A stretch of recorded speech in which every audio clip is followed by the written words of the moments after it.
Сайн байцгаана уу их мөндөд үзэгчдээ. Цахим Эмч нэвтрүүлгийн энэ удаагийн дугаар эхлэхэд бэлэн болоод байна. Өнөөдрийн дугаараар бид нэр Булчингийн хөгжил гэсэн сэдвийг онцлохоор болсон юм.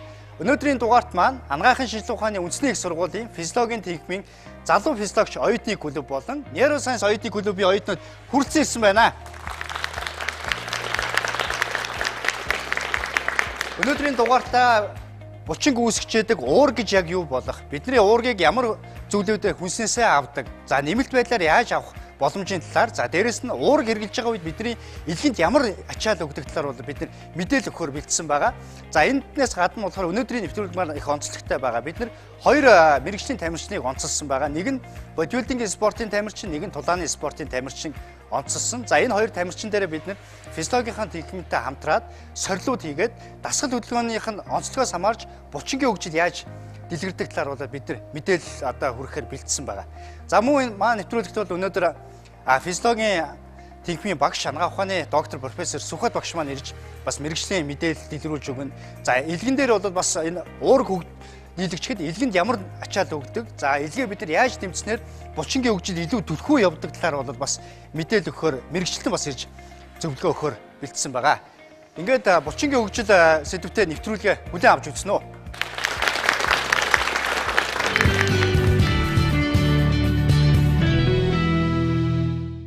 Цахим Эмч хэсэг үгээр эхэлж байна. За Цахим Эмч хэсгээрээ би та бүхэндээ бидний биеийн бүтцийн хамгийн гол хэсэг болох булчинг юу үүсгдэг талаар бид нар мэдээлэл хүргэхээр бэлдсэн байгаа. За тэгэхээр бол бидний булчинг үүсгдэг хамгийн гол зүйл бол уург гэдэг одоо амин хамгийн чухал нэгдэл байж байгаа. За тэгэхээр уург маань өөрөө юунаас тогтдог вэ гэхээр амин хүчлээс тогтдог. За хэдүүлээ энэ дээр энэ самбар дээрх мэдээллийг харъя.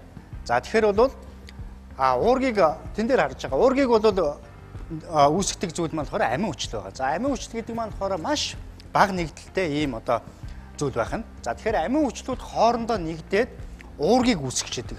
Нэггээр хэлбэл цагаан толгойн 35 үсэг хоорондоо ямар дараалаас холбогдож одоо мэдээ холбогдсноос хамаарч маш олон төрлийн үг үүсдэгтэй адилхан амин хүчлүүд хоорондоо ямар дараалаар үүсгэснээс хамаарат маш олон төрлийн уургийг бол бүтээж яадаг гэсэн үг. За тэгэхээр бол энэ өнгөтэй зүйлүүд нь болохоор тус тусдаа гэсэн олон төрлийн амин хүчлүүд байгаа. Тэгэхээр хүний бие махбодод бол нийтдээ 20 амин хүчил байдаг гэж бол үздэг. За тэгэхээр энэ 20 амин хүчлийг хэдүүлээ энэ энгийн байдлаар хүүхдийн тоглоом байдлаар хэдүүлээ харцгаая. За тэгэхээр энэ зүйл бол энийг бол нэг амин хүчил гэж бол ойлгож болно гэсэн үг. За тэгэхээр амин хүчлүүд маань болохоор хоорондоо нөгөө түрүү хэлсэн тийм ээ 20 амин хүчил байдаг. За 20 амин хүчлийг дотор нь бол хоёр ангилаад үздэг. Үл орлогддог амин хүчил гэж байдаг. Орлогддог амин хүчил гэж байдаг. Энд нь болохоор 12 төрлийн амин хүчил ордог. Орлогддог амин хүчил яадаг вэ гэхээр хүний бие махбодод тодорхой хэмжээний дотроодоос нийлэгдэж яадаг. За орлогддоггүйг нь бид нар яах ёстой вэ гэхээр зайлшгүй хүнснээс бол авч явах ёстой байдаг. За тэгэхээр энэ бол амин хүчлээ хэдүүлээд төсөөлөд үзье. За амин хүчлүүд жишээлбэл хоорондоо ийм байдлаар холбогдлоо. За холбогдсноос хамаарат янз янзын уургийг үүсгэх төр бүрийн одоо уургийг үүсгэх гэсэн үг. За бидний булчингийн уургийг бол за одоо хэдүүлээ харъя. За иймэрхүү байдлаар хоорондоо холбогдно. За дээрэс нь бүтцийн нэгдлээ олно гэсэн үг. За жишээлбэл нөгөө амин хүчлүүд маань нийлээд одоо жишээл холбогдох байдлаар ихэд ийм бүтцийг үүсгдэг ч гэх юм. За энэ байдлаар нь хэдүүлээ энгийнээр ойлгоход бол амин хүчлүүд нийллээ бидний булчинг үүсгэж яадаг уургийг иймэрхүү байдлаар үүсгэж яадаг байна. Тэгэхээр уург гэдэг зүйл маань болохоор ганцхан бүтцийн уургийг үүсгэж яхаас гадна зөөвөрлөгч, тээврийн, за дээрэс нь дааврын, дархлааны гэдэг маш олон төрлийн уург хүний бие махбод амьд байх, эрүүл байх, идэвхтэй байх бүх суурь бол уург дээр бас тодорхой хэмжээнд нэгдэж яадаг гэсэн үг.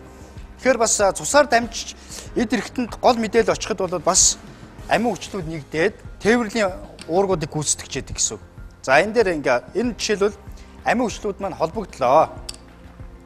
Ингээд одоо тээвэрлэгч уург гэдэг юмыг бол бас үүсгэж болно гэсэн үг. За ингээд амин хүчлүүд маань холбогдлоо. Ингээд жишээлбэл явхад бэлэн болсон одоо тээврийн уург гүйцэтгэхээр болсон одоо тээвэрлэгч уургийг гүйцэтгэжлээ гэхэд за ашигтай одоо яг хүнд хэрэгтэйтэй одоо амин дэм одоо нэгдлийг бол холбоод хүний бие махбодод одоо магадгүй булчинд очоод булчингийн нийлэгчл үүсгэхэд бол бас ингэж оролцож яадаг байх нэ. Тэгэхээр бол уург гэдэг зүйл бол маш их өргөн үйлдэлийг үзүүлж яадаг хүний бие махбодод хамгийн чухал нэгдэл энийг үүсгэж яадаг нь амин хүчил гэдэг ийм зүйлүүдээс бол үүсгэж яадаг. Тэгэхээр бид нэр хүнсээрээ зайлшгүй амин хүчлийг агуулсан одоо уурга хүнсийг бол бид нэр хэрэглэж явах нь бол хамгийн чухал байж байгаа гэсэн. Тэгэхээр бид нар бол уургийг бол хүнсээс авч болно, нэмэлт байдлаар бас бид нар авч болдог гэсэн. За тэгэхээр энд бол бидний ихэвчлэн хэрэгэлдэг уургийн агууламж өндөртэй бас хүнсүүдийг бол бас энэ дээр оруулж гисэн байна. За хэдүүлээ энэ хэсгийг харъя. Дахианы цээж мах 100 грамдх агууламжиндаа болохоор 31 грамм уураг агуулж байгаа.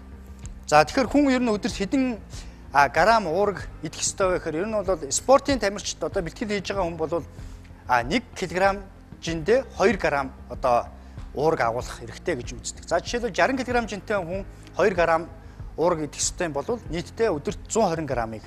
За энгийн хүмүүс бол одоо 1-ээс 1.5-аар үржиж өгдөг гэж ойлгож болно гэсэн. Тэгэхээр бол бэлтгэл спортын бэлтгэл дасгал хийдэггүй хүмүүс бол нэг 60-аас 90 грамм уургийг бол өдөртөө хүнснээс авч явах хэрэгтэй байна гэсэн. За тэгэхээр энэ алмонд самрыг хэдүүлээ харъя. 100 грамдаа бол 21 грамм уураг агуулж байна. Энэ нь болохоор 100 грамдаа бол 576 ккал илчлэг гаргаж байгаа. Яагаад гэвэл самар маань өөрөө тосны агууламж ихтэй гэдэг утгаараа илчлэг нэлээх өндрөөр гаргаж өгдөг. За бидний иддэг өндөг байна. За өндөг бол нэг ширхэг одоо ийм хэмжээний нэг ширхэг өндөг бол одоо 6 грамм уургийн агууламж байх нь. Тэгэхээр бол тамирчин хүн жишээлбэл яг өдрийнхөө уургийг зөвхөн өндгнээс авлаа гэхэд бол 20 өндөг идчихэж өдрийн уургийн агууламжуудаа авч явах нь. Тэгэхээр маш олон төрлийн нэр төрлийн хүнс бид нэр эргэлж өгснөөрөө энэ уургийн агууламжуудаа олон төрлийн их усүрээс бид нар авах боломжтой гэсэн. За тэгэхээр ургалын гаралтаагаас бид нар юу байна гэхээр мөөг байж байна. За 100 грамдаа бол 3.1 грамм уург агуулж байна. За ногоон одоо навчтай ургамал бууцай байна. За бууцай маань болохоор 100 грамдаа бол 2.9. За цэцэгт байшцай бол 2.8 грамм байдлаар бол ийм байдлаар бид нар бол уургийн агууламжтай хүнсүүдийг бол авах боломжтой байх нэ. За тэгэхээр бол бид нар хүнсээсээ энэ зүйлүүдийг авж ийна гэдэг маань төгс уураг буюу нөгөө бидний хэлээд байгаа үл орлогддог 8 амин хүчлийг энэ хүнсээрээ авж байгаа. Тэр утгаараа бол бид нар зайлшгүй уураглагт хүнсүүдийг бол хэрэглэж явах ёстой гэсэн үг. За уурагт хүнсүүдийг бид нар хэрэглэснээрээ булчин хөгжих нь байна, дархлаа сайн байх нь байна, дотоод шүүрлийн үйл ажиллагаа эдгээр идэвхтэй байх нь. Тэгэхээр маш олон үүргүүд гүйцэтгэх нь байна. За эндээс бид нар бол хүнсээс авчлаа тийм ээ. За спортын бэлтгэл хийж байгаа хүмүүс бол уургийн хэрэгцээ маш ихсэж өгчөж булчингийн хөгжил явагдана гэсэн үг. За тэгэхээр бол спортын уургийн юмнуудыг би энэ дээр тайлбарж өгье. За спортын нэмэлт уургийг бол дотор нь бол 3 төрлөөс бид нэр спортын нэмэлт уургийг бол авж байгаа. За ихэвчлэн бол сүүний уургаас сүүнээс гаргаж авсан уургууд байж байгаа. За тэгэхээр вэй протеин гэдэг нь болохоор яг сүүнээс гаргаж авсан одоо шар сүүнээс гаргаж авсан уург байдаг. Энэ бол бидний түрүүний хэлээдсэн 8 үл орлогдох амин хүчлийг бол агуулж өгсөн ийм уург байж байгаа. Тэр утгаараа яг спортоор хичээж байгаа тамирчид бол вэй уургийг түлхүү хэрэгэлдэг. Шингэцэн хурдан байж байгаа ийм уург байдаг. За казеин уург буюу одоо бидний хар бол ээзгийн дагуулж яадаг энэ уургийг бол казеин гэж нэрлэдэг. Казеин уург маань болохоор боловсрох хугацаа маань шингэцэн бол нэлээд удаан агууламжтай байж байдаг. За дараагийн нэг нэгдэл болохоор шар буурцгнаас гаргаж авсан сой протеин гэж байдаг. Сой протеиныг бол одоо сүүний уурганд одоо мэдрэг, за дээрэс нь цагаан олдож гэх юм ийм хүмүүс бол сой протеиныг бол төлхөө хэрэгэлдэг. За тэгэхээр энэ 3 төрлийн уургийг бол хүн өөр өөрийнхөө сонголтоос хамаарат нэмэлт спортоор хичээлж байгаа нэмэлтээр хэрэгэлдэг.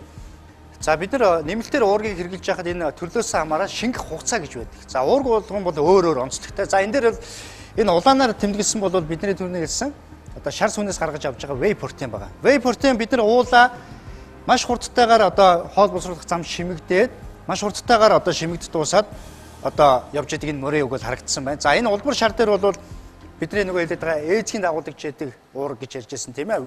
Казеин уург байгаа. За тэгэхээр энэ казеин уург яадаг вэ гэхээр вэй уургийг бол маш удаан ингэж боловсрож удаан шимэгддэг ийм онцлогтой. Тэгэхээр энэ онцлогуудаас нь хамаарат хүмүүс нэмэлтээр уург хэрэглэж байгаа тохиолдолд өөр өөрийнхөө онцлогоос хамаарат сонголтуудаа бол хийгээд явах нь зөв байдаг гэсэн. За тэгэхээр бол хүнснээсээ уургаа авсан ч гэсэн нэмэлтээр авсан ч гэсэн хүний бие махбодод орж боловсрож байгаа. Тэгэхээр энэ уураг бидний бие махбодод ямар замуудыг дамжиж яаж боловсрдог талаар хэдүүлээ бас самбар дээр мэдээлэлтэй хараад одоо явцгаая. За энэ хэсэгтээ бид нэр хүнсээр болон нэмэлтээр авсан уургууд маань бидний хоол боловсруулах замд яаж шимэгдээд яаж нийлэгжээд одоо үүргээ гүйцэтгэх талаар хэдүүлээ ярилцъя. За тэгэхээр бол уургийг бол хэдүүлээ түрүү ярьж байсан амин хүчлүүдээс тогтсон том одоо ийм молекулд нэгдлээ гэж ярьсан. За тэгэхээр энэ олон өнгөтэй зүйл маань болохоор уург байна гэдээ одоо ойлгоход болно гэсэн. За тэгэхээр ходоодонд эхлээд ордог. За ходоодонд бол эхлээд бол нөгөө энэ олон том хэсгүүд маань тодорхой хэмжээний олон жижиг хэсэг болох нь байна. Ингээ полипептид гэж хэсэг болдог. За дараа нойр булчирхаагаас гарч байгаа одоо даавар шүүрлүүдийн нөлөөгөөр энэ одоо гинжин холбоотой полипептидүүд маань задраад нэг одоо ийм хоёр молекулуудын пептидүүд болж одоо задардаг гэсэн. За хамгийн гол нь бол энээсээ цаашаа нарийн гидсэнд бидний энэ зүйлүүд нь болохоор амин хүчил болоод нарийн гидсэнд бол шимэгдээд нарийн гидсээр шимэгдээд цуснд орох нь шүү дээ. Нөгөө анх хэлээдсэн жижиг нэгдэлт амин хүчлүүд маань цусаар шимэгдэнэ гэсэн. Ингээд цусаар шимэгдсэн зүйлүүд нь болохоор илгэнд очдог. Тэгэхээр өнөөдөр бол бид нар булчин, уург, илгийг бол илүү бас түлхүү онцолж байгаа. Тэгэхээр нөгөө нарийн гидсээс бидний шимэгдсэн амин хүчлүүд маань болохоор илгэнд очиж нийлэгжээ, цусаар дамжиж ирээд илгэнд очиод маш олон төрлийн үүрэгтэй одоо уургуудаа буцаагаад нийлэгжүүлэх үндсэн процесс бол илгэнд явж байгаа гэсэн. За тэгэхээр өнөөдрийн булчинтайгаа холбоход ч гэсэн булчин үүсгэхэд ганцхан булчин дээр одоо булчин ингэ томорхоос илүүтэйгээр илгэнд бол хамгийн гол нийлэгчлүүд явж байдаг гэсэн. Тэгэхээр илэг сайн байх юм бол булчингийн хөгжил бас сайн байна гэж бас ойлгох хэрэгтэй. Илгэнд бол нийлэгчлүүд явахаас гадна за бидний нарийн гидснээс ороод шимэгдээгүй үлдсэн эсгүүд нь болохоор бүдүүн гидсэн дээр очдог гэсэн. За тэгэхээр бүдүүн гидсэнд очиод тэнд ашигтай бактериудын нөлөөгөөр ялзарлын процесс үүсдэг. Ялзарлын процесс маш их хэмжээний хорт нэгдлүүд үүсдэг. Энэ хорт нэгдлүүдийг бидний одоо хоргоожуулахын тулд дахиад тэндээсээ бүдүүн гидснээс очиод илгэнд очиж хоргоожих процесс явж байгаа гэсэн. Тэгэхээр хоргоожих процесс илгэнд бас явж байдаг байх нь байна. Нийлэгдэх процесс нь илгэнд явж байдаг байх нь байна. За тэгээд хоргоожаад эцсийн зүйлүүдийг болохоор бөөрөөр бол азотын нэгдлүүдийг бол бас тодорхой хэмжээний уургийн эцсийн нэгдлүүд азотын нэгдлүүдийг бөөрөөр ялгаруулж гаргаж яадаг гэсэн. Ингээд үзэхээр бол хоол боловсруулах замд хамгийн их ачаал өгдөг хоёр эрхтэн бол илэг байх нь байна, бөөр байх нь байна. Тэгэхээр бол илгээ уурглаг хүнсийг нэмэлтээр хэрэглэх энэ үед бол илгийг бас бид нар зайлшгүй дэмжиж өгөх хэрэгцээтэй, илгээ бас зайлшгүй хамгаалж явах хэрэгцээтэй ийм зүйлүүд байж байгаа маа. Тэгэхээр бол уург боловсруулж хүний бие махбодод хэрхэн нийлэгдэх талаар бол энэ дээр бол товчхон мэдээлэл өглөө. За тэгэхээр одоо бас манай өнөөдрийн дугаар дээр болохоор анагаахын шинжилгээ ухааны үндэсний их сургуулийн физиологийн техникийн залуу физиологч оюутны клуб, нейросайенс оюутны клубын оюутнууд ирсэн байгаа. За тэгэхээр хэдүүлээ оюутнуудтайгаа бас товчхон ярилццгаая. За сайн байцгаана оюутнуудаа. За энд манай оюутнуудаас хүрэлцэж ирсэн байна. Өөрийгөө бас товчхон танилцуулаач. Сайн байна уу? Өний өмнө энэ нэвтрүүлэгт урьж оролцсон баярлалаа. Тэгээд анагаахын шинжилгээ ухааны үндэсний их сургуулийн залуу физиологч клуб, нейросайенс клубын залуус маань цугласан байна. За тэгэхээр өнөөдрийн оюутнууд нь болохоор нейросайенс, за физиологийн залуу физиологч оюутнууд маань хүрэлцсэн. Тэгэхээр ер нь бол та өөрсдийгөө хөгжүүлэх талаар ер нь клубээр ямар үйл ажиллагаан дээр хэлбэлэх хөгжүүлж байна. Ер нь сонин сайхнаас аваалцааш. За тэгэхээр бид өөрсдөө хөгжүүлэх чиглэлээр тун утгагүй Монгол улсын физиологийн олимпиадыг 2 дахь удаага зохион болгож байна. Тэгэхээр энэхүү олимпиад маань Монгол улсын гавьяа төгс анагаах ухааны доктор профессор Ботмөнх багш нэрэмжтэй болж байгаа. Тийм. 4 сарын 14-ний өдөр зохион байгуулагдав. За тэгэхээр бол ямар ч сан өөрсдийгөө хөгжүүлэх гээд оюутныхаа хичээл цаг цагаар оюутны клуб байгуулаад клубын гишүүн болоод тэгээд дээрэс нь одоо физиологийн чиглэлээр бас сонирхон судлаад явж байгаа клубийнхаа оюутнуудтай одоо сурлага хөдөлмөрийн өндөр амжилтыг хүсье. Баярлалаа. За амжилтсаа. Цахим Эмч нэвтрүүлгийн Цахим Эмч хэсэг өвгөр өндөрлж байна. Дараагийн хэсэгтээ зочны хэсэг оролцох байгаа. За тэгэхээр зочны маань их онцлог зочин бид нар өнөөдөр өрсөн байгаа. Юу гэхээр өнөөдрийн физиологтой маань холбоотой анагаах ухааны доктор профессор. За тэнд дундаа спортын анагаах ухаанаар мэрэгшсэн тамирчдын одоо яг бие физиолог дээр түлхүү судалгаа шинжилгээ хийдэг энэ профессор маань зочноор оролцсон. Энэ профессор маань болохоор анагаах ухааны доктор профессор Сүхбат багш маань хүрэлцэн ирсэн байгаа. Ингээд ярилцлага үйл авна.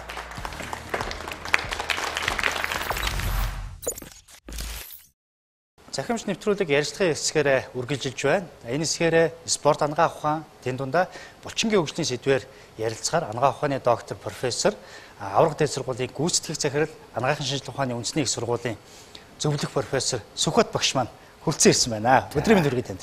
За өдрийн мэнд хүргэе, баярлалаа. За багштайгаа ер нь бол ярилцах гэж байгаа гол юм бол биднэрт ер нь бол спорт ер нь төрлөөсөө хамаарат булчингийн хөгжлүүд ер нь ямар байдлаар ялгавартай хөгждөг юм бэ?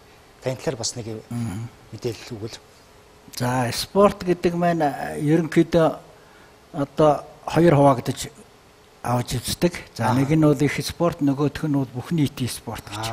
За бүх нийтийн спорт гэдэг байгаа маань бол одоо манайхны хэлж анснаар биеийн тамир, нийтийн биеийн тамир. За их спорт гэдэг утгаар нь авч үзэх юм бол их спортыг дотор нь одоо булчинг яаж хөгжүүлж ийн, булчингийн үйл ажиллагаа яаж амьдралдаар аль тал нь илүү гарч ийн гэдгээс нь хамааруулаад эхний ээлжинд 3 хувааж авч үздэг. За нэгдүгээрт нь хүчний төрлийн спорт, хоёрдугаарт нь хурдны төрлийн спорт, гуравдугаарт нь дэсвэрийн спорт гэж. Энэ маань өөрөөр хэлбэл тухайн үйл ажиллагааг гүйцэтгэхэд юу их зарцуулж яах гэж. Хугацаа их зарж байвал дэсвэрийн, хүч их гарч байвал хүчнийх, за хурд их гарч байвал хурдных гэж хуваацсан гэсэн үг. Тэгэхээр энэ хугацаа их зарж байхаар одоо гүйлтээр бол марафоны тамирчид одоо жишээлбэл марафон гүйлтийн тамирчид гэдэг маань цэвэр дэсвэрийн спорт. Мөн удаан хугацаагаар үргэлжилдэг спортын төрлүүд байна. Холын зан гүйлтийн спортууд байна.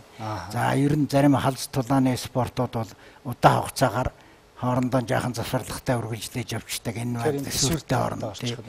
Хурд дэсвэр хүч эднийг аль алийг бас нэлээд их хэмжээгээр шаарддаг спорт гэж байна. Энэ бол ихэвчлэн чадал шаардсан спорт гэж ярьдаг. Энэ утгаараа төрөл болгоод онцлогтойгоор өөр өөрийн онцлогт нь уялдаж булчин хөгжүүлэх шаардлагатай. За тэгэхээр ер нь бол за спортын төрлүүд өөр болчихж байна тий. Тэгэхээр чинь тэрийгээр тэр тамирчид бол ер нь хүмүүс бол тодорхой давтамжтайгаар хичээлж байгаа. Тэрнээс хамаарат тэгвэл булчин тодорхой хэмжээний өөр хөгжиж байгаа шүү дээ. За жишээлбэл манай энэ нэвтрүүлэгтэй холбогдоод бас 2 тамирчныг сонгож авсан байгаа. За тэгэхээр нэг нь болохоор бодибилдингийн спортын тамирчин, нэг нь тулааны спортын мэргэжлийн 2 тамирчин байна. Хоёулаа булчингийн хөгжил явуулсан. Гэхдээ харьцангуй өөрөөр одоо харагдц байдлын хувьд өөрөөр хөгжигдсөн байж байгаа. Тэгэхээр энэ дээр бол ямар одоо физиологийн одоо процесс явагдахаараа хөгжил нь өөр болоод байна.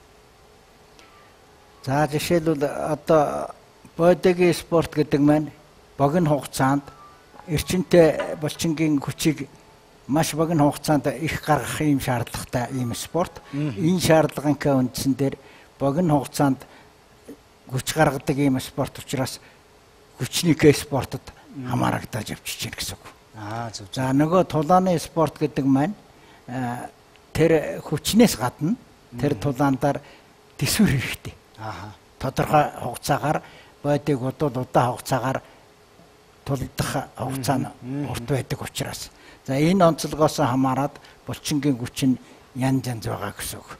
Одоо саяын 2 тамирчныг харахад гадна талаас нь харахад бол бодигийн тамирчингийн булчин маш их том. Гаднаас нь харахад мэддэгдэхээр ийм сайхан булчинтай болчихжээ гэдэг. Ер нь бодигийн тамирчид гэхээр одоо их сайхан булчинтай байдаг ч гаднаас нь харахад.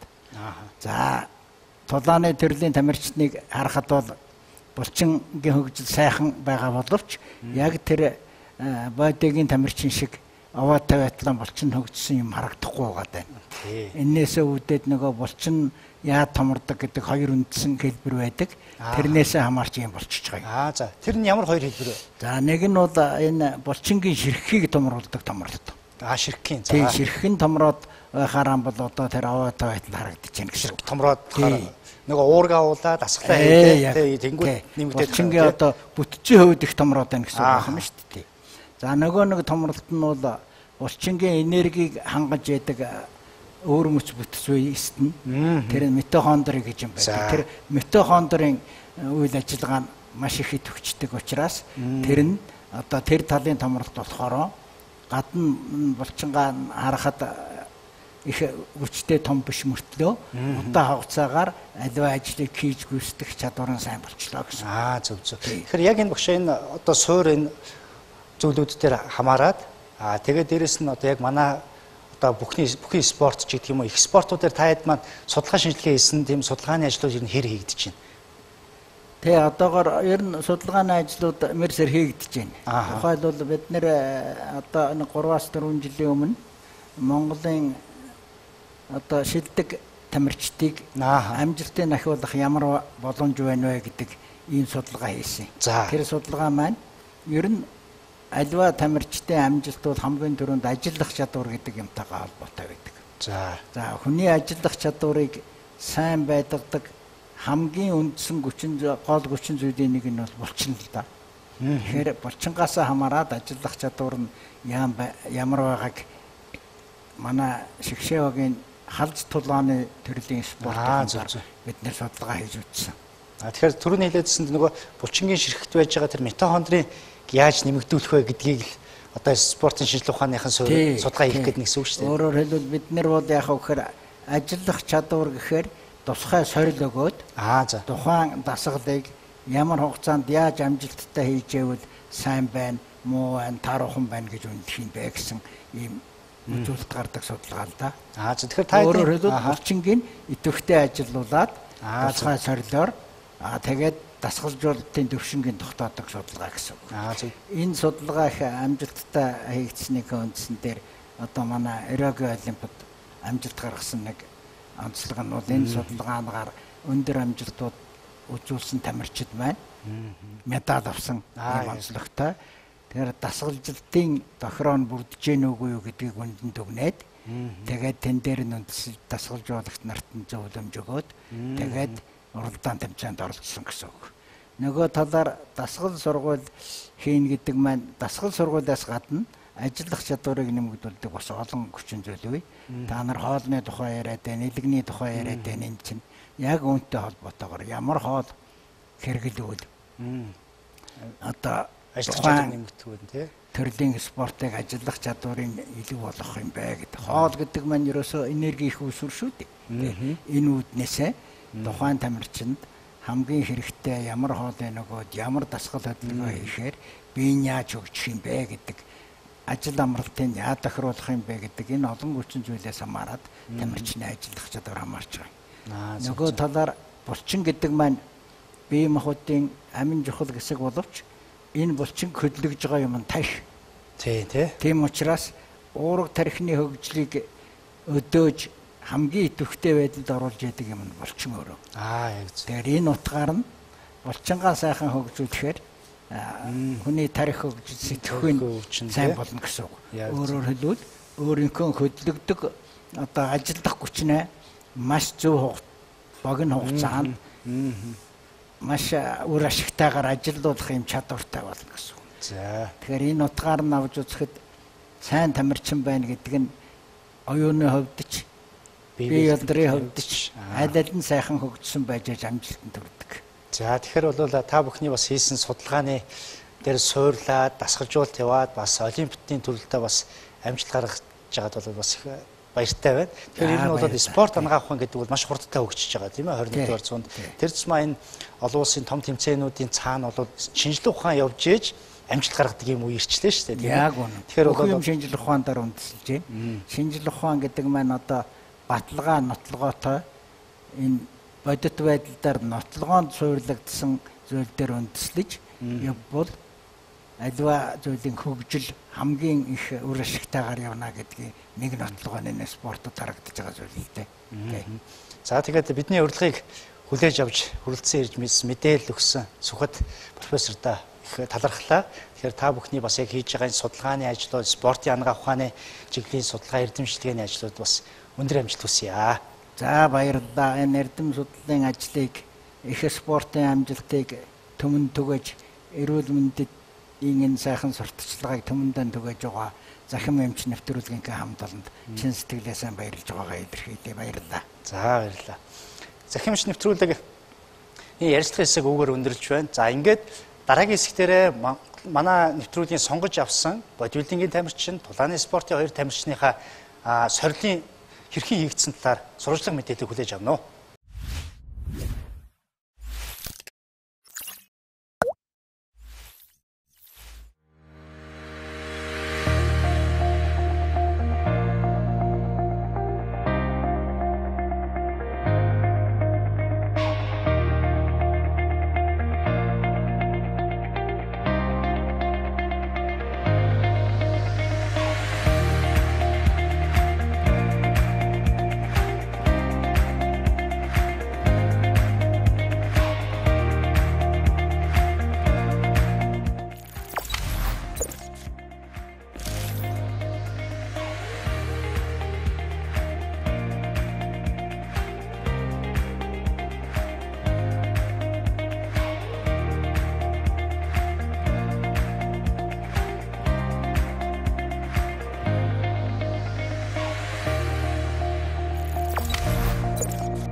За хэдүүлээ одоо юу хийж үзэх вэ гэхээр хүчилсэн амьсгалын амьдралын багтаамжийг үзэх гэсэн үг. Энэ яах вэ гэхээр эхний ээлжинд та хэвийн 5-6 үе хэвийн амьсгалж байгаад амьсгалаа огцом аваад 1 секунд огцом авч 1 секундэд огцом гаргана гэсэн.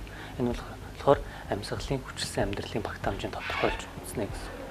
За энэгээр юу илэрхийлэх вэ гэхээр таны нөөц эзлэхүүн болон амьсгалын чадал хэрэг байгааг үнэлдэг гэсэн үг.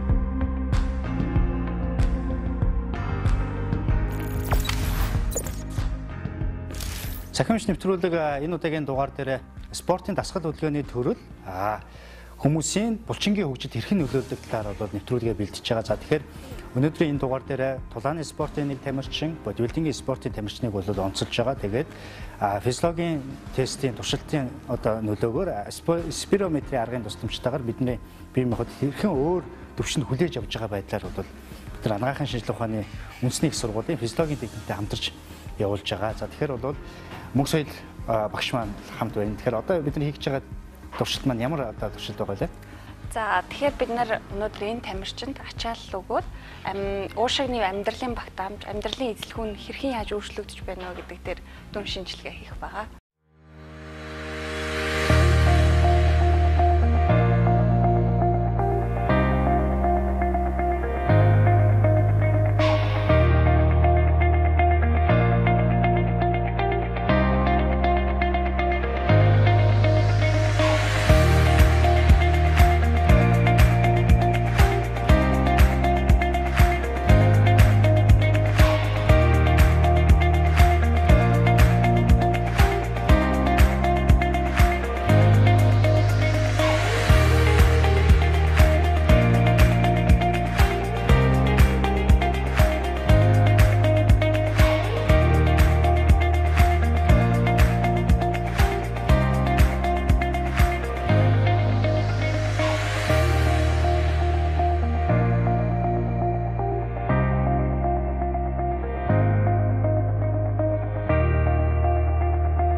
Цахим Эмч нэвтрүүлэг One Team Fighting Club дээрээс үргэлжилж байна. Мөнх соёл багшаас саяны бидний хийсэн туршилтаас үнэлтийн дүгнэлт хэлж өгнө. За саяны хийсэн судалгаагаар бол маш сонирхолтой үр дүн гарлаа л да. Яасан гэхээр бид нар өмнө нь бол уушгины үйл ажиллагааны сорил болон энгийн сорилыг хийж үзсэн.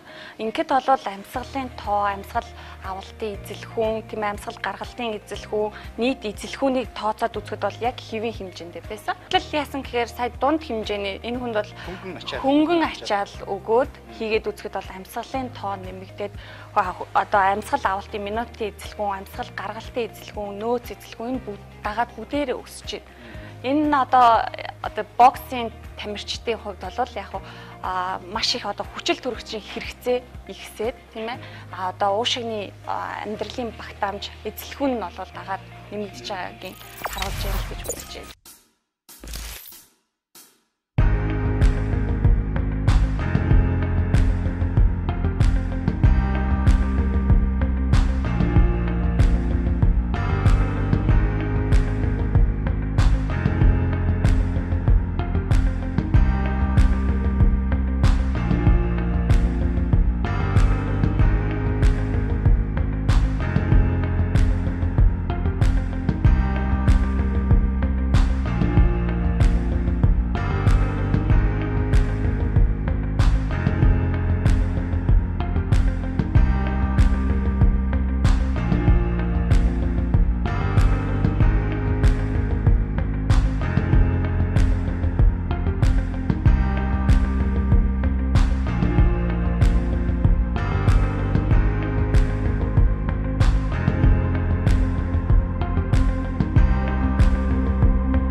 Цахим Эмч нэвтрүүлгийн спорт анагаахтай холбоотой нэвтрүүлэг маань олон бус жим дээрээс үргэлжилж байна. Физиологийн багш Мөнх соёл багшаасаа саяны тамирчин дээр маань илэрсэн үр дүнгийн талаар бас дүгнэлтийг өгч өгөөч. За бодибилдингийн тамирчны хувьд бол яг уушгины багтаамж, уушгины эзэлхүүний хувьд нэг их өөрчлөлт бол гарсангүй.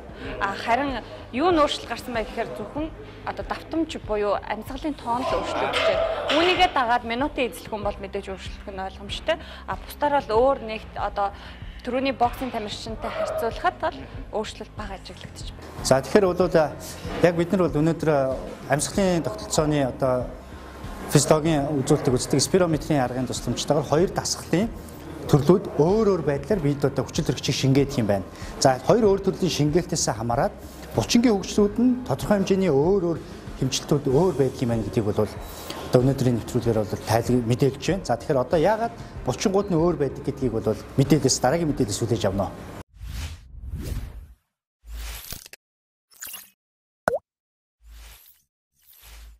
Эрүүл амьдралын хэсэг өгөр үргэлжилж байна. Сая бидний хийсэн физиологийн тэнхимтэй хамтран хийсэн сурвалжлагыг бол хүлээж авлаа. За тэгэхээр бол энэ хэсгээр бол манай сурвалжлага дээр хамт явсан анагаах ухааны магистр, анагаахын шилдэг ухааны үндэсний их сургуулийн физиологийн тэнхимийн багш Мөнх соёл багш маань хүрэлцэн ирсэн байгаа. Өдрийн мэнд хүргэе. Өдрийн мэнд. За тэгэхээр бидний хийсэн энэ физиологийн сорил дээр манай хоёр тамирчин дээр ер нь бол дүгнэлт байдлаар хэлэхэд ямар өөрчлөлтүүд илэрч байв? Эндээс юм аваад үзэхэд бол энэ хоёрын хүчил төрөгчийн хэрэглээ бол тэс өөр байна л гэсэн. За хэн хүчил төрөгчийг ихээр аваад? Мэдээж боксинг тамирчин маань илүү их хүчил төрөгчийг аваад харин бодибилдингийн тамирчин маань бол яг нормал үеийнхтэйгээ адилханаар дасгал сургуультай хийд юм байна гэсэн дүгнэлтийг л өгч байна да. За тэгэхээр хоёр тамирчин маань хоёулаа булчингийн хөгжил сайтай байгаа. Энийг бол бид нар бас булчингийн анализыг хийгээд үзсэн байж байгаа тийм ээ. За тэгэхээр хоёр тамирчны булчинг харъя. Хувцас тайлаад явал.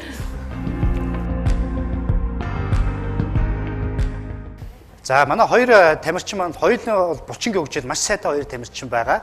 За тэгэхээр булчингийн хөгжил нь тодорхой хэмжээний ажиллах чадварын хувьд бол өөр байгаа гэсэн. Тэгэхээр энэ дээр нь юутай холбоотой вэ гэхээр бидний тамирчдын маань хийсэн дасгал хөдөлгөөний онцлогоос хамаарат булчингийн ширхтээр хэрхэн өөрчлөлтүүд өгч ядг юм бэ гэдгийг бол бас та бүхэндээ тайлбарлахыг хичээе. За энэ бол нэг булчингийн нэг ширхгийг ингээ хөндлөн зүслэг байдлаар харуулсан гэд бас төсөөлөх хэрэгтэй. Энэ шар өнгүүд нь юу гэхээр булчингийн ширхт дундаа байдаг удаан агш чаддаг, удаан агшилтыг удаан авдаг, тэсвэрлэх чадварыг сайн хөгжүүлдэг хэсгүүд гэсэн үг. За энэ цагаан хэсэг нь болохоор хурдан ажиллах чадвартай, нэг өөрөлдөл булчингийн хэмжээг томруулж өгдөг удаас энэ булчингийн ширхгүүд гэсэн үг. Тэгэхээр энэ бол зүгээр энгийн хүнд бол спортын дасгал хөдөлгөөн хийдгүү тамирчин биш, энгийн хүнд бол 50-50-ыг харьцах хэмжээтэй ер нь бол хөгждөг гэж үздэг. За тэгэхээр энэ бол энэ хэмжээ бол манай багш бүтээрт бол тохирох харьцаа байгаа гэсэн үг. За тэгэхээр энэ харьцааг манай багш ингээ барьчих. За энэ дээр бол яг энэ бол энгийн хүнийхээ бол хэмжээний хувьд бол томорж өгсөн байгаа. За тэгэхээр булчингийн ширхгийн хэмжээгээр томорсон гэдгийг бол булчингийн хөгжил бас сайтай байна гэдгийг бол зөвлөд ойлгох хэрэгтэй. За тэгэхээр энэ хэсэг бол манай бодибилдингийн тамирчны булчингийн ширхгийн бүтц гэсэн үг. За тэгэхээр энэ цагаан хэсэг илүү олон болж өгдөг. Бодибилдинг буюу энэ хүчний спортоор хийж байгаа тамирчдын хувьд бол нэг үйл цагаан буюу хурдан агш чаддаг энэ булчингийн ширхгүүд нь болохоор 80% тай энэ хувьд эзэлхүүнтэй. Удаан агшдаг буюу тэсвэрлэх чадваруудын булчингийн ширхгүүд бол нэг 20% хөгжилтэй байж идэг. Тэгэхээр за энэ бол манай хүчний спорт, булчингийн спортын тамирчны маань булчингийн ширхэг байх нэ. За ингэж бариад байж. За энэ бол тулааны спортын тамирчны маань тэр нөгөө тэсвэрлэх чадвар сайн байгаад байгаа нь энэ шар хэсгүүд буюу удаан ажиллах чадвартай энэ булчингийн ширхгүүд маань хөгжил нь 80% тай. Нөгөөх нь бол 20% тай байж өгдөг. 80-20 харьцаатай гэсэн үг. За тэгэхээр бол энэ цагаан нь бол бүр ингээд том хөөж томроогүй тэгсэн эртнээ ажиллах чадвартай булчингийнх нь хөгжил нь бол энэ улбар шараар тэмдэглэгдсэн байгаа гэсэн үг. За ингээд хоёр тамирчиндаа бол ингээ харахад бол бидний энгийн хүмүүсийнх бол хэмжээний хувьд бол харьцангуй арай жижиг байх нь байна. За тэгээд дээрэс нь булчингийн энэ ажиллах чадвартай ширхгүүдийн хөгжил бол 50-50-тай байдаг бол тамирчдын спортын төрлөөс хамаарат одоо энэ ширхгийн хөгжлүүд бол харьцангуй бас өөр төрлөөстэй байж байгаа гэсэн. За тэгэхээр хоёр тамирчнаасаа би бас ийм зүйлийг асуухыг хүсэж байна. За бид нар бол булчингаа хөгжүүлээд байна тийм ээ.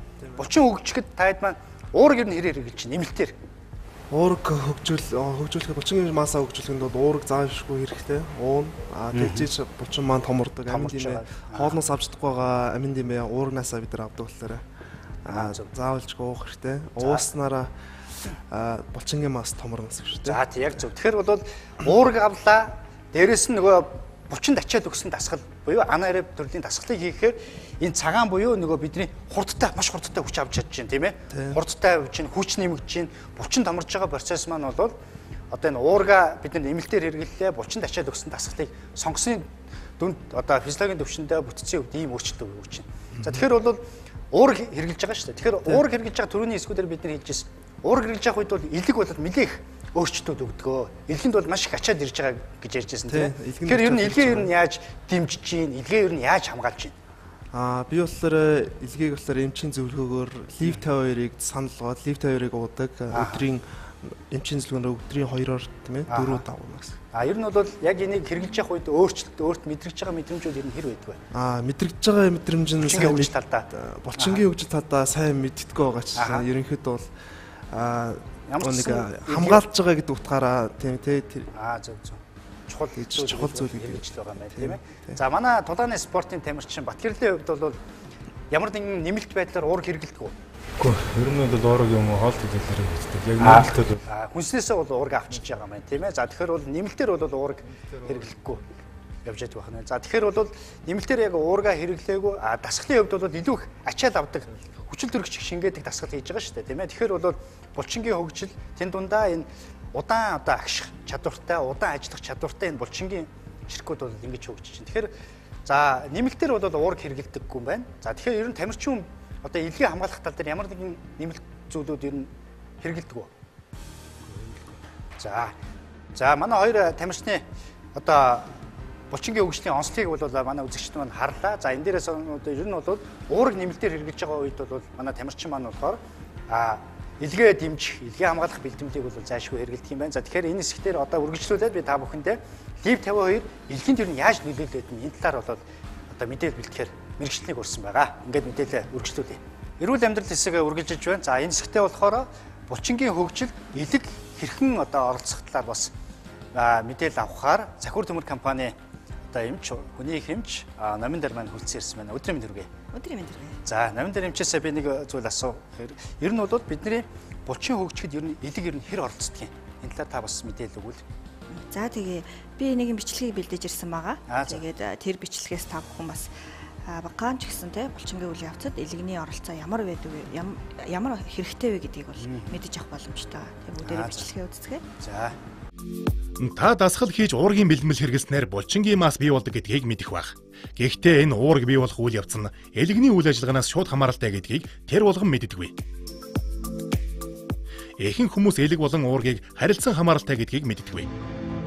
Элэг үгүй бол уургийг бий болгох боломжгүй. Дасгал хийх үед булчингийн эсүүд задарч байдаг. Задарсан булчингийн эсээс үүссэн бодисууд нь цусны эргэлтэнд ордог. Эндээс л уураг үүсэх гайхамшигт үйл явц эхэлнэ.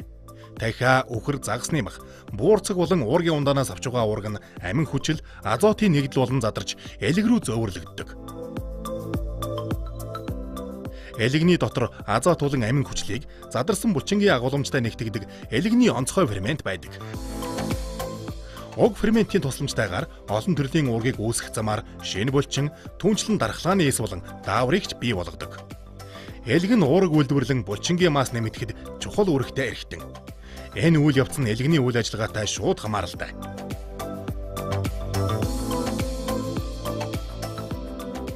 Иймд элэгний бүхэл үйл ажиллагааг дэмжих зориулагдсан хямлайн ургамлын гаралтай лив 52-ыг хэрэглэж болохгүй гэж үү? Бид элгэнд уураг үйлдвэрлэхэд азот нэн шаардлагатай гэдгийг мэдэж авлаа. Таны биеэс азотын ялгаралт хэдий их байна. Төдий чиний уураг үйлдвэрлэлд баг явагдаж булчингийн мас нэмэгдэх явц удаашрах юм. Тиймээс Алин Побеско гэх спортын анагаах ухааны доктор, Румын улсын зөвлөх эмч, спортоор хичээллэн уураг хэрглэж байгаа 70 хүн дээр 60 өдрийн турш сонирхолтой судалгаа хийжээ. Нэг хэсэг хүнд нь лив 52 уулгаж, нөгөө хэсэгт нь эм хэрэглээг байна.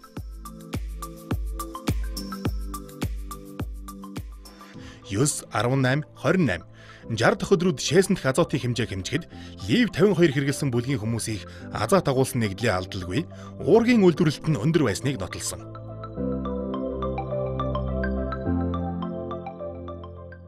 Хэрвээ та булчингийн мас нэмэгдэхэд элэг ямар чухал оролцоотой гэдгийг мэдсэн бол элэгний бүхэл үйл ажиллагааг дэмждэг, уургийн нийлэгжилтийг нэмэгдүүлдэг лив 52-ыг сонгон хэрэглээрэй.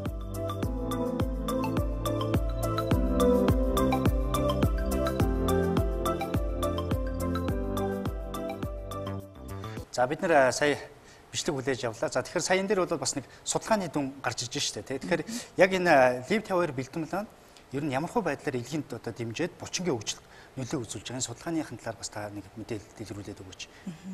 За тэгээ хамгийн гол нь бидний хоол хүнсээр авж байгаа уураг болон за уургийн нэглүүд маань задраад илгэнд очиж нийлэгддэг байгаа. Тэгэхээр энэ үйл явц дээр хамгийн их гарч ирдэг зүйл нь юу гэхээр азотын нэгдэл шээсэнд маш хэмжээгээр ялгаад ирд юм байна. Тэгэхээр азот их хэмжээгээр алдаад ирэнгүүт булчингийн хөгжил үүсэх тэр процесс үйл явц салдаж байна. Тэгэхээр энэ судалгаан дээр нийтдээ 70 хүн дээр жоо судалгаа байгаа. За тэгээд 70 6, 18 гэх хоногудад нийтдээ 4 үе шатлалтайгаар шээсэнд нь азот илэрж ийн үгүй гэдгийг нь бол шинжилж үзсэн байгаа. Ингээд шээсэнд ерөөсөө тэдгээр лив 2 уусан бүлгийн хүмүүст шээсэнд нь азот ерөөсөө илрээгүй. Тэр тусмаа харин булчингийн мас илүүтэйгээр үүсэж байгаа нь бол нотлогдсон байгаа. Тэгэхээр бол лив 2-ын гол тэр судалгааны яг болохоор бол лив 2 бол одоо илгэний уураг нийлэгч процессыг бол илүү дэмжиж өгч байна. Тэгснээрээ булчингийн хөгжил илүү сайн явагдаад байна гэж ойлгож болохоор байна уу тий? Яг тийм одоо судалгааг бол энд хийсэн баа. Гол нь лив 2 бэлтгэл маань илгэний эсийн үйл ажиллагааг дэмжиж илгэний үйл ажиллагааг дэмжиж хамгаалах үйлдэлийг бас давхар үзүүлж яадаг. Тэгэхээр энэ одоо бодисын солилцоонд маань бас маш чухал үүргийг бол илэг дэмжих бэлтгэл маань бас илэрлэх бүх төрлийн эмүүд бол бас илгэнд очих хоргоожж байгаа шүү дээ. Тэгэхээр лив 2 өөрөө найрлагын хувьд хэр байдгийг өөрөө бас давхар илгийг гэмтэх үйлдэл үзүүлдэг. Эсвэл найрлагын хувьд бол ямар нэгэн химийн гаралтай юм байдгүй. За лив 2 эмийн бэлтгэл маань Хималадраг гээд 100 ургамлын найрлагатай эмийн одоо бүтээгдэхүүн үйлдвэрлэдэг компанид үйлдвэрлэгддэг. За тэгээд энэ бүтээгдэхүүний найрлаганд бол 100 ургамлын найрлагатай байгаа. Тэгэхээр бол бас илгээ одоо ачаал өгөх гэхээс илүүтэйгээр илгээ дэмжиж өгөх найрлагууд байна гэж байна. Дэмжиж өгөх. Эдгээр одоо найрлаганд орсон ургамлууд нь илгэний эсийн үйл ажиллагааг дэмжих, илгэний үйл ажиллагааг мөн дэмжиж өгөх, илгэний эсээ хамгаалах. За дээр нь нэмээд маш хүчтэй антиоксидант одоо хоргоожүүлэх үйлдэлийг бас үзүүлдэг байгаа. Тэгэхээр энэ ургамлуудын үйлдэлүүдээр нь нийлмэл одоо цогц тийм одоо эрүүл мэндийн Зөв. Тэгэхээр түрүү манай бодибилдингийн тамирч хэлжсэн чинь бас илгээ дэмжих байдлаар лив 2 уудлаа гэдэг чинь. Тэгэхээр төрлийн хувьд ер нь бол спортоор хичээлж байгаа хүн ямар одоо туншилтай ямар хэлбэрээр нь хэрэглүүл зүг байдгийг. Хэдэн төрлөөд ер нь одоо яг хүмүүс хэрэгжилж байна. За өнөөдрийн хувьд болохоор лив 2-ын би зөвхөн шахмал хэлбэртэйг нь авчирсан байгаа. За лив 2-ын 100 та болон 60 та гэсэн хоёр савлгаатай байгаа. За мөн бас энэ дээр нэмээд тусаалга болон сироп гэсэн хэлбэрүүд байдаг. За насанд хүрсэн хүмүүс бол энэ шахмал хэлбэртэйг нь ууж хэрэглэдэг байгаа. За тэгээ эндээс би та бүхэндээ харуулъя. Хоёр төрөл байгаагийн ялгааг нь бүгдээр эндээс бол харах боломжтой. Энд юу гэхээр найрлагын хувьд хоёулаа ижилхэн. Хамгийн гол нь найрлаганд орсон ургамлууд нь туншлаараа өөрөө байгаа. Ер нь том хэмжээнд өөр юм байна шүү дээ. Том хэмжээнд өөр. Энэ 100 та шахмал дотор гэхэд Caparis spinosa гэдэг илгэний эсийн үйл ажиллагааг дэмждэг үйлдэлтэй ургамал нь 65 мг орсон байдаг. Харин Lift 2 DC гэдэг энэ double strange гэдэг энэ хүү бүтээгдэхүүн 60 шигтээд нь болохоор Caparis spinosa ургамал нь 130 мг-аар орсон байдаг. Тэгэхээр хоёр дахин илүү ургамал бол энэ дотор орж өгсөн гэсэн. Шахмалын үед ч гэсэн одоо уургийн нэмэлт хэрэгжилж байгаа үед тэгэхээр энэний эргэлүүл арай илүү сайн гэж ойлгож болох уу? Алийг хэрэгжилж сонгож хэрэгжилж болно. Тэгэхээр хүн өөрийнхөө онцлогоос хамаарат сонголтоо хэрэг. Сонголтоо байна. За энэ Lift 2 100 та шахмал буюу энэ бага тунтайг нь бол 2 шахмалаар өдөрт 2 удаа насанд хүрсэн хүн. Энэ DC буюу энэ өндөр тунтайг нь 1 шахмалаар өдөрт 2 удаа. Тэгэхээр нөгөө 2 дахин тунгийн ялгааг нь бол гаргаад өгч байгаа гэсэн үг.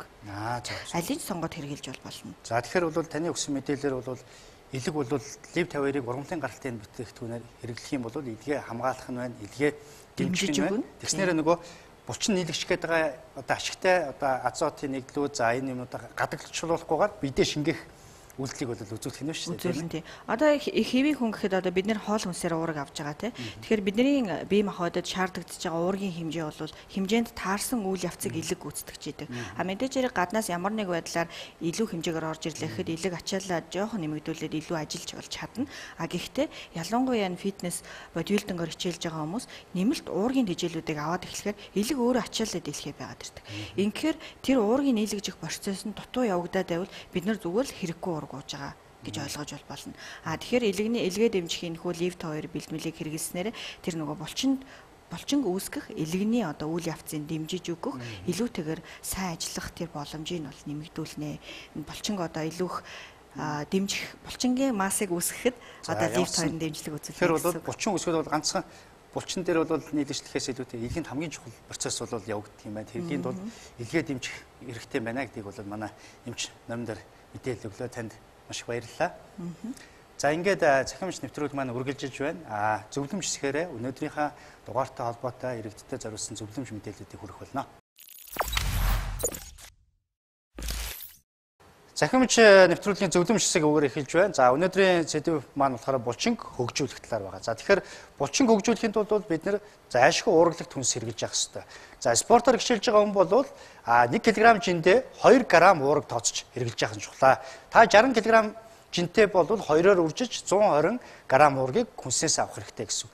Энийг бол та хүнсээс авч болно, нэмэлтээр авч болно гэсэн үг. За тэгэхээр бидний авж байгаа уураг бол хоол боловсруулах замаар дамжаад явахдаа илгэнд хамгийн их ачаал өгч яадаг.